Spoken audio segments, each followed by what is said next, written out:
Today we're going to be learning about Alexander Hamilton, and more specifically, how he got his face on money.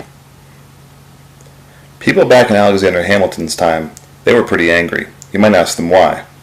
Well, first of all, the economy wasn't very good. There was a huge debt from the Revolutionary War. No one knew how to fix it.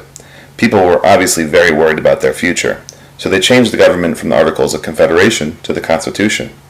Washington, as president, was really well liked. He was actually unanimously elected. However, even Washington knew that patience among the people would only last so long.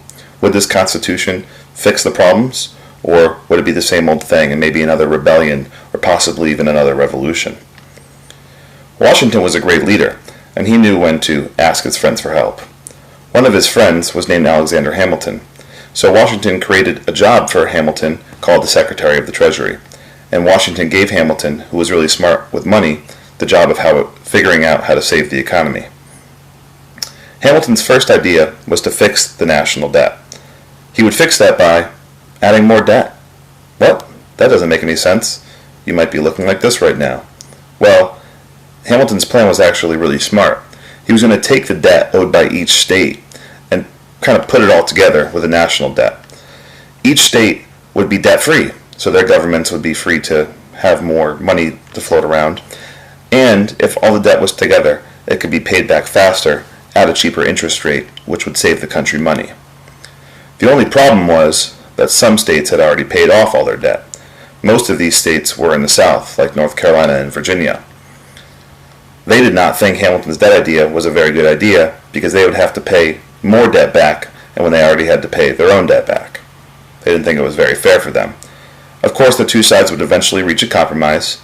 Hamilton's plan caused a lot of arguing between the North and the South for actually about 6 months, but eventually the two sides made a deal. The South decided to vote for the debt plan. In exchange, the North would agree to move the national capital from the North. It was originally in New York, moved down to Philadelphia, and the North gave the capital to the South. They agreed to move it to a place called Washington, D.C., which wasn't even built yet. So the construction of Washington, D.C. would happen, and then the capital would move into the South. And now you know why the capital is in Washington, D.C., so when we go there later this year, you can remember that I taught you that. The plan that Hamilton proposed with the debt worked out great. Now that America had decided to pay the debt back and they had a clear plan, other countries now had faith in America, and they invested in American businesses because they knew that they would be getting their money back. There were still more problems, though. Hamilton thought the country needed a national bank. This bank would be a place that would be a bank just for the government, and it would be a place where they could lend and borrow money and keep their money safe.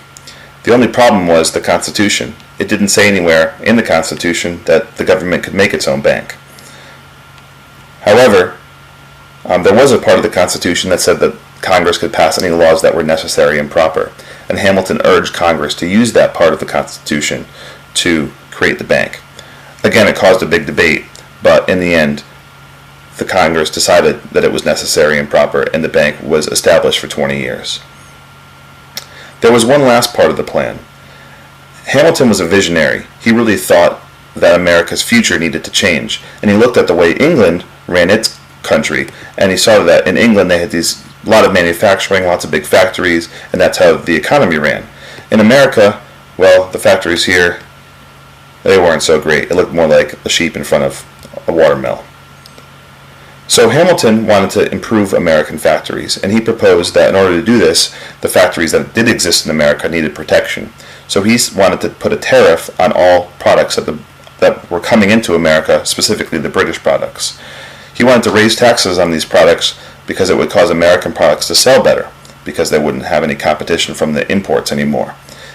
It would help factories and let them grow, and America could become a more wealthy and powerful nation. And who wouldn't want that? Well, you might have guessed it. Again, the South. They didn't like any of Hamilton's plan. Led by Thomas Jefferson, the South opposed the tax on British goods. Factory life was different, and they didn't really understand it. It went against their values of farming the land and working the land as part of your job. There's a picture of Jefferson. He was the one that led the Southern attack against Hamilton's plan. And the South also liked to buy fancy British products, so they didn't want to have to pay more for them when they were imported. The tax that Hamilton proposed never went through. It was the only part of his plan that didn't actually happen. And it started a real feud between the South, led by Jefferson, they would eventually call themselves the Democratic Republicans, versus the North, led by John Adams, who was a Federalist. These would be the first two political parties in America, and Hamilton's plan was one of the first things that divided the two groups. Hamilton wasn't around to see it because he died in a gun duel. Yes, back then, politicians really actually fired guns at each other. So to recap, Hamilton proposed fixing the debt problem by adding state debt to the national debt, and the South in exchange got the capital. That consolidated the debt and got it paid back quicker at a lower interest rate. Hamilton also proposed creating a national bank to lend, borrow, and store money. Was it legal? Well, maybe not, and that started a big debate between the two sides, but it did pass. And the last part of Hamilton's plan, which was the tariff, was blocked by the South, and the two opinions between the North and South really turned to those two political parties, the Federalists and Democratic Republicans, later on. We'll learn about that in a few weeks. In the end, Hamilton's plan was a huge success. It got America on the right track financially and caused a lot of dollars to come rolling on in, and that is why Hamilton's face is on the $10 bill.